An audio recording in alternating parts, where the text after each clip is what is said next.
Please be seated. Thank you, Captain Ross. Thank you, sir. To our Secretary of Defense and our Chairman of our Joint Chiefs, members of our Cabinet, distinguished governors here, and so many members of the United States Congress, Admiral Larson, members of our armed forces then and now, family and friends of the Arizona and Utah, fellow veterans, thank you very much for that introduction, Don, and thank you all for that welcome. It was a bright Sunday morning. Thousands of troops slept soundly in their bunks. Some who were awake looked out and savored the still and tranquil harbor. And on the stern of the USS Nevada, a brass band prepared to play the Star-Spangled Banner. On other ships, sailors ready for the 8 a.m. flag raising. Ray Emery, who was on the Honolulu, read the morning newspaper. Aboard California, Yeoman Darrell Connor wrapped Christmas presents. On the West Virginia, a machinist's mate looked at the photos just received from his wife, and they were of his 8-month-old son, whom he'd never seen. On the mainland, people listened to the football games on the radio, turned to songs like the Chattanooga Choo-Choo, comics like Harry and the Pirates, movies like Sergeant York. In New York, families went window shopping. Out west, it was late morning, many families still at church. At first, to the American sailors at Pearl, the hum of engine sounded routine. And why not? To them, the idea of war seemed palpable, but remote. And then in one horrible instant, they froze in disbelief. The abstract threat was suddenly real. But these men did not panic. They raced to their stations, and some strapped pistols over pajamas and fought and died. And what lived was the shockwave that soon swept across America, forever immortalizing December 7th, 1941. Ask anyone who endured that awful Sunday. Each felt like the writer who observed, life is never again as it was before. Before anyone you love has died. Never so innocent, never so gentle, never so pliant to your will. Today we honor those who gave their lives at this place half a century ago. Their names were Birdie and Gomez and Doherty and Granger, and they came from Idaho, Mississippi, sweeping farmland of Ohio. And they were of all races and colors, native-born and foreign-born, and most of all, of course, they were Americans. Think of how it was for these heroes of the harbor, men who were also husbands, fathers, brothers, sons. Imagine the chaos. Imagine the chaos of guns and smoke, flaming water, and ghastly carnage. 2,403 Americans gave their lives. But in this haunting place, they live forever in our memory, reminding us gently, selflessly, like chimes in the distant night. Every 15 seconds, a drop of oil still rises from the Arizona and drifts to the surface. And as it spreads across the water, we recall the ancient poet. In our sleep, pain that cannot forget falls drop by drop upon the heart. And in our own despair, against our will comes wisdom through the awful grace of God. With each drop, it is as though God himself were crying. He cries, as we do, for the living and the dead. Men like Commander Duncan Curry, firing a .45 at an attacking plane as tears streamed down his face. We remember machinist mate Robert Scott, who ran the air compressors, powering the guns aboard California. When the compartment flooded, the crew evacuated. Scott refused. "This is my station," he said. "I'm going to stay as long as the guns are going." And nearby, aboard New Orleans, the cruiser, Chaplain Forgy assured his troops it was all right to miss church that day. His words became legend. You can praise the Lord and pass the ammunition. Captain Ross, right here, then a warrant officer, or was it a chief, was awarded the Congressional Medal of Honor for his heroism aboard Nevada that day. I salute him, the other Congressional Medal winners with us today, wherever they may be also. For the defenders of Pearl, heroism came as naturally as breath. They reacted instinctively by rushing to their posts. They knew as well that our nation would be sustained by the nobility of its cause. So did Americans of Japanese ancestry, who came by the hundreds to give wounded Americans blood, and the thousands of their kinsmen all across America who took up arms for their country. Every American believed in cause. The men I speak of would be embarrassed to be called heroes.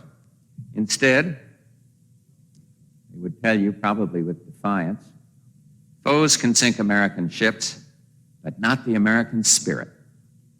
They may kill us, but never the ideals that made us proud to serve.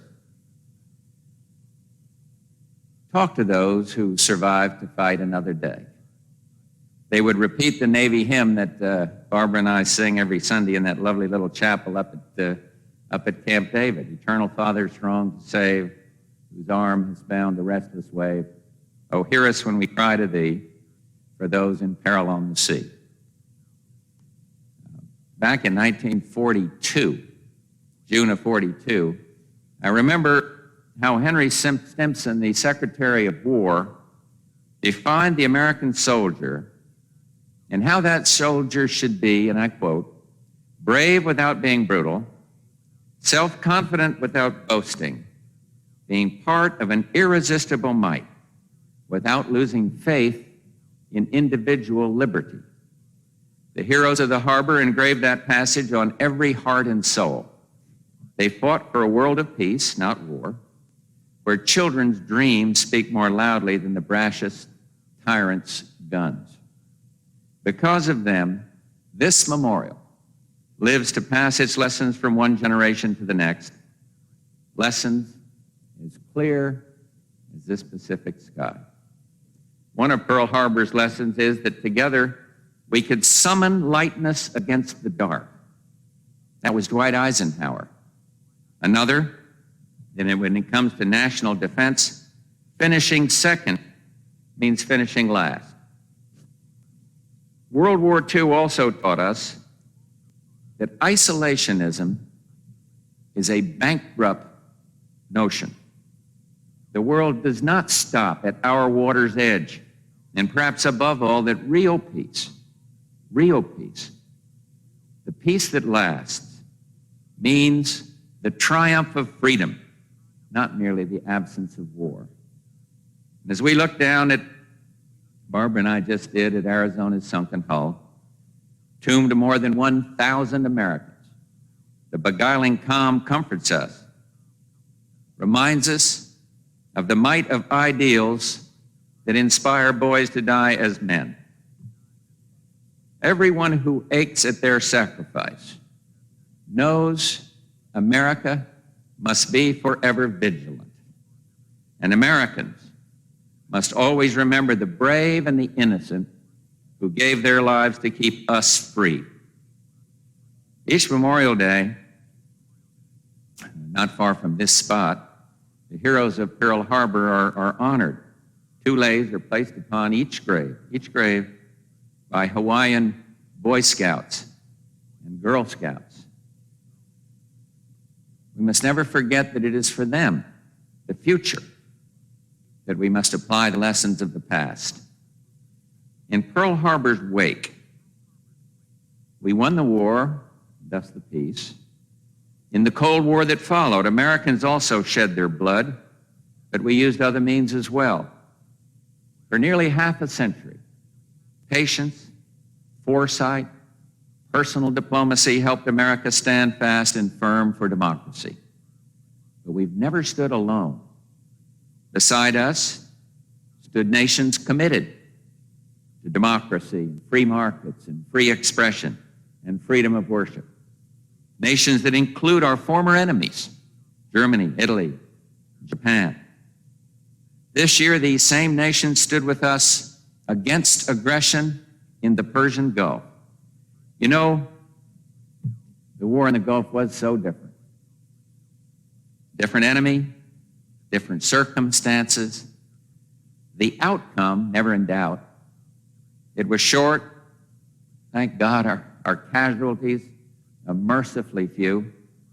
But I ask you, veterans of Pearl Harbor, and all Americans who remember the unity of purpose that followed that momentous December day, 50 years ago, didn't we see that same strength of national spirit when we launched Desert Storm? The answer is a resounding yes. Once the war for Kuwait began, we pulled together. We were united, determined, and we were confident. And when it was over, we rejoiced in exactly the same way that we did in 1945. Heads high, proud, and grateful. And what a feeling. 50 years had passed, but let me tell you, the American spirit is as young and fresh as ever. This unity of purpose continues to inspire us in the cause of peace among nations. In their own way, amidst the bedlam and the anguish of that awful day, the men of Pearl Harbor served that noble cause, honored it. They knew the things worth living for, but also worth dying for. Principle, decency, fidelity, honor. And so look behind you at Battleship Row. Behind me, the gun turret still visible, the flag flying proudly from a truly blessed shrine. Look into your hearts and minds. You will see boys who this day became men and men who became heroes. Look at the water here, clear and quiet, bidding us to sum up and remember. One day, in what now seems another lifetime, it wrapped its arms around the finest sons any nation could ever have.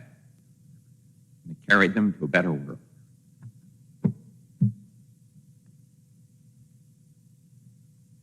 May God bless them. May God bless America, the most wondrous land on earth.